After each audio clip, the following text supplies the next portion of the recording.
पटना के चर्चित नीलेश मुखिया हत्याकांड में पुलिस ने बड़ी कार्रवाई की है। पुलिस ने मुख्य साजिशकर्ताओं में से एक गोरख राय को झारखंड के लोहरदगा से गिरफ्तार किया है। पुलिस ने कहा कि पूछताछ के बाद आरोपी गोरख राय ने माना कि वारदात के बाद वो झारखंड भाग गया था। लोहरदगा के जंगल इलाके में उसकी गिरफ्तारी हुई है और हत्याकांड में कार्रवाई के दौरान ये बात सामने आई कि 25 लाख की सुपारी देकर नीलेश मुखिया की हत्या करवाई गई थी। हालांकि इस मामले में गोरख राय के दो भाई पप्पू और धप्पू राय अब भी फरार हैं। सिटी एसपी वैभव शर्मा ने बताया कि नीलेश मुखिया हत्याकांड में अब तक 9 लोग गिरफ्तार हो चुके हैं। जैसा कि आप लोगों को पता है कि 31 जुलाई को दीघा थाना क्षेत्र में नीलेश मुखिया को गोली मारी गई थी और बाद में उनकी मृत्यु हो गई थी। तो इसी के लिए दीघा थाना क्षेत्र में कांड संख्या पाटलिपुत्र थाना में 632-23 कांड दर्ज किया गया था।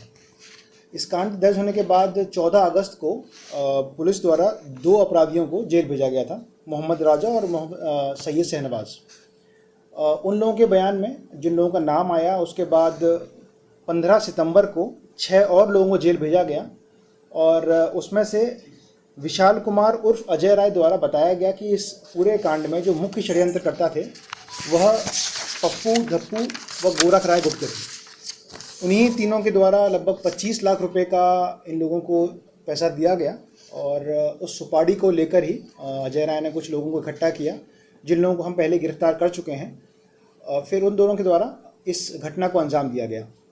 आज हम लोगों ने गोरख राय को झारखंड से लोहरदगा ज़िले से गिरफ्तार किया है और हम लोग उसे फॉरवर्ड करने जा रहे हैं।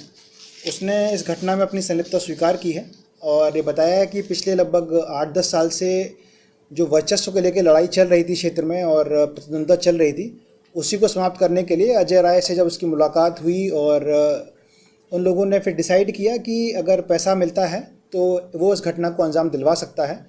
तो अजय राय ने पैसा लेकर ये घटना को अंजाम। मोतिहारी के इंडो नेपाल सीमावर्ती इलाके में भी महापर्व छठ की तैयारियां जोरों पर हैं।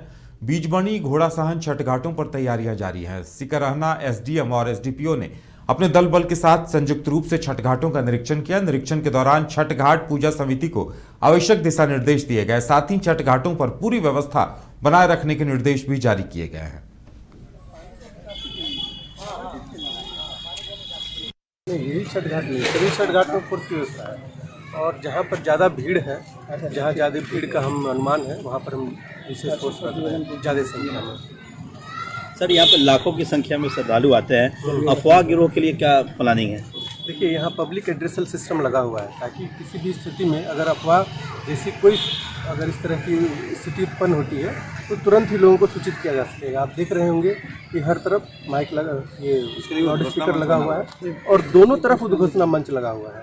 तो ऐसी स्थिति आती है तो हम लोग तुरंत इस पर नियंत्रण पा सकेंगे। और साथ में हमारे करीब 2 दर्जन ऐसे घाट हैं जहां पर प्रशासन की तरफ से और हमारे थाना प्रभारी के प्रतिवेदन के आधार पर वहां सीसीटीवी कैमरा भी लगाया गया है। जो भी सामाजिक गतिविधियों में अवरोध पैदा करने वाले असामाजिक तत्व होंगे उनको उस किसी भी प्रकार की घटना के बाद चिन्हित करके उनके विरुद्ध कठिन